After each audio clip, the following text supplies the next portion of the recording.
তার স্বামীর মৃত্যুর পরে যখন এই দেশে আবার স্বৈরশাসন, সামরিক স্বৈরশাসন জারি করা হলো নির্বাচিত সরকারকে উৎখাত করে, তখন কিন্তু বেগম খালেদা জিয়া আর ঘরে বসে থাকেননি।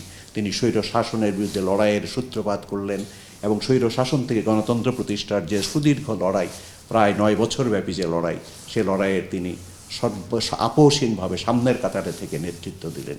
তো উনি যদি আপোষ করতেন তাহলে তো স্বৈরাচারের পতন হতো না, স্বৈরাচারকে বৈধতা দেওয়া হতো। উনি সেটা দেননি। উনি আপোষহীন ছিলেন এ কারণে যে উনি গণতন্ত্রের প্রতি তার অসম্ভব অসাধারণ তার প্রত্যয় ছিল গণতন্ত্রের প্রতি। গণতন্ত্রে তিনি বিশ্বাস করতেন। এই যে দেশপ্রেম, এই দেশপ্রেমই কিন্তু মানুষকে সময়ের চাহিদা পূরণের জন্য এগিয়ে আসতে প্ররোচিত করে বা প্রণোদিত করে। এই যে দেশপ্রেম, এই দেশপ্রেমই কিন্তু মানুষকে সময়ের চাহিদা পূরণের জন্য এগিয়ে আসতে প্ররোচিত করে বা প্রণোদিত করে। বেগম খালেদা জিয়াকেও তার ভেতরে যে দেশপ্রেমের আগুন ছিল, এই আগুন প্রতিটি সময়ে, বিভিন্ন সময়, তার স্বামীর মৃত্যুর পরে যখন এই দেশে আবার স্বৈরশাসন, সামরিক স্বৈরশাসন জারি করা হলো নির্বাচিত সরকারকে উৎখাত করে, তখন কিন্তু বেগম খালেদা জিয়া আর ঘরে বসে থাকেননি।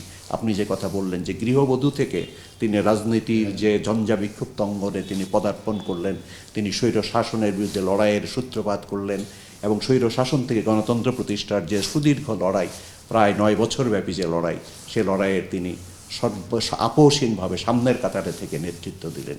এভাবেই তিনি রাজনীতিতে এসছেন। এটা দেশের দাবিতে, সময়ের দাবিতে এবং প্রবল দেশপ্রেমে উজ্জীবিত হয়েই তিনি এটা করেছেন। স্যার, ওই সময় তো আসলে ওনাকে আসলে আপোষহীন নেত্রী হিসেবে ঠিক করা হয়, কারণ ওই 9 বছরের আন্দোলনেই আসলে যখন শেখ হাসিনা নির্বাচনে গিয়েছেন, উনি যান নাই, হ্যাঁ, বারবারই পিছিয়ে আসছেন, উনি হয়তো আগে ক্ষমতায় যেতে পারতেন বা ক্ষমতার না, এগুলো তো ইতিহাসের অংশ। উনি আপোষহীন ছিলেন বলেই তো, উনি যদি আপোষ করতেন তাহলে তো স্বৈরাচারের পতন হতো না, স্বৈরাচারকে বৈধতা দেওয়া হতো। উনি সেটা দেননি। উনি আপোষহীন ছিলেন এ কারণে যে উনি গণতন্ত্রের প্রতি তার অসম্ভব অসাধারণ তার প্রত্যয় ছিল গণতন্ত্রের প্রতি। গণতন্ত্রে তিনি বিশ্বাস করতেন এবং তিনি মনে প্রাণে মনে করতেন যে গণতন্ত্র ছাড়া এ দেশকে সমৃদ্ধির দিকে নিয়ে যাওয়া, এই দেশকে শক্তিশালী করা, এই দেশের স্বাধীনতা সার্বভৌমত্ব রক্ষা করা এটা সম্ভব না। সে কারণেই তিনি কখনো আপোষ করেন নাই। কতগুলো নীতি এবং নৈতিকতার প্রশ্নে, গণতন্ত্রের প্রশ্নে এবং আরও কতগুলো নীতি নৈতিকতার প্রশ্নে তিনি যে আপোষ করেন না, এটা তো আমরা সকলেই দেখেছি, আপনারাও দেখেছেন, দেশবাসী প্রত্যক্ষ করেছে এবং এটা ইতিহাসের অংশ হয়ে গেছে। তো যে খবরটার জন্য খানিকটা মানসিক প্রস্তুতিও ছিল, ঘুম হচ্ছিল না, খানিকটা উৎক্ষিপ্ততার মধ্যে ছিলাম। এর মধ্যে যখন খবর পাই, এটা বিনা মেঘে বজ্রপাত বলা যাবে না, কেননা উনি অনেক দিন ধরে অসুস্থ ছিলেন, আমরা মানসিকভাবে প্রস্তুতি নিচ্ছিলাম। কিন্তু অবশ্যই এই খবর পাওয়ার সঙ্গে সঙ্গে বিষাদ এবং বেদনায় গভীরভাবে আচ্ছাদিত হয়ে পড়ি এবং সেটাই স্বাভাবিক।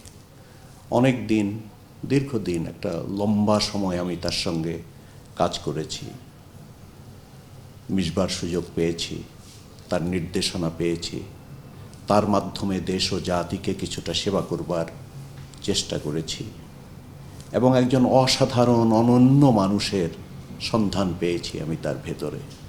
সবচেয়ে বড় যেটা, সেটা হচ্ছে তিনি মানুষ হিসেবে, তিনি কতটা রাজনীতিবিদ ছিলেন সেটা তো মানুষ মূল্যায়ন করছে, করবে, অনাগত কালেও তার মূল্যায়ন হবে। তার রাজনীতির, তার রাষ্ট্র পরিচালনা, তার দল পরিচালনা, তার দেশ পরিচালনার এটা মূল্যায়ন হবে।